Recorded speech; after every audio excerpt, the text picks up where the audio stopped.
Hello. In this little episode in the SMSF podcast, I just want to focus a little bit on further benefits that you will likely receive, super benefits.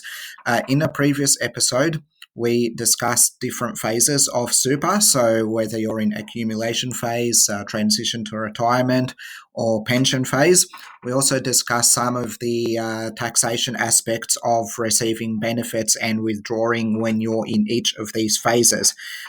Now, please bear in mind also in accumulation phase, you cannot withdraw except for under compassionate grounds or circumstances, which the ATO has outlined on their website. And withdrawing from your super in accumulation mode or accumulation phase, you're generally taxed at your marginal tax rate, or I think the percentage is about 22%, whichever one is lower.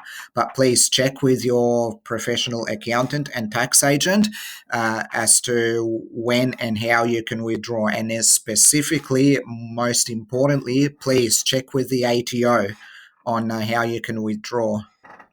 When you're in transition to retirement phase, you can withdraw using two options. One option is a lump sum withdrawal, where if you withdraw up to the low rate cap, which was discussed previously, if it's a lump sum, then that amount is tax free.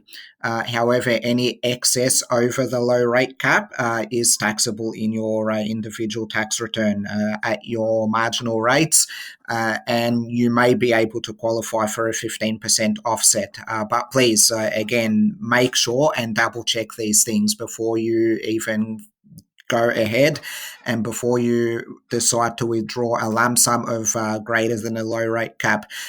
Now, on all these withdrawal matters, you would have also heard about the different types of components in your super balance. So there's what we call a tax-free component. Now, that's usually a percentage of your total super balance. So that tax-free component is always tax-free, regardless of what phase you're at when you make a withdrawal from super. The other component is your taxable component, and that will usually come from a taxed element. We did discuss some different examples of what is a taxed element, and that will attract income tax at your individual marginal rates or at a lower tax rate as prescribed by the ATO. Now, the other thing is when you make a withdrawal of, say, a certain amount. Now, if that amount, let's say, for example, you have a super balance of $100,000. Let's say $30,000 of that is tax free, and 70 the tax free component, and 70,000 of that is a taxable component. Now, if you withdraw $30,000, that's not all tax free, because you need to use a proportion of the tax-free component as an overall percentage of your total super balance. So that $30,000 withdrawal will only attract a tax-free component of 30% of the $30,000. The remainder 70% is going to be taxable. So that's whether you withdraw in your accumulation mode as approved by the ATO, or whether you withdraw a income stream summary income stream pension from your transition to retirement account. Now, if you're in pension mode, if your if your SMSF is in full pension mode, you're over 60 years, there is no tax on any withdrawal components. And there is no tax. You don't declare it in your tax return. Now, the other benefit that you can likely receive in relation to super is what we call a death benefit. Now, a death benefit's where a member has a will and there's a binding nomination. Now, that's done through solicitors. You can do a legally binding nomination or a non-binding nomination. Now, whether you take that option or not, that's all going to have an impact on who's going to receive the benefit and how that benefit's going to be taxed.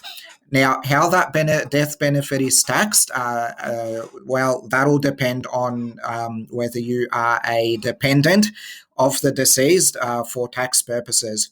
Now, the ATO has information and has certain criteria as to and to in determining whether you are a dependent of the deceased for tax purposes or whether you're not a dependent. So, if you're a dependent of the deceased for tax purposes, let's say you receive a death benefit as a lump sum. Well, there's no tax on this. But if the death benefit is via an income stream, well, different tax rates may apply based on factors in determining whether you are or whether you are not a dependent of the deceased.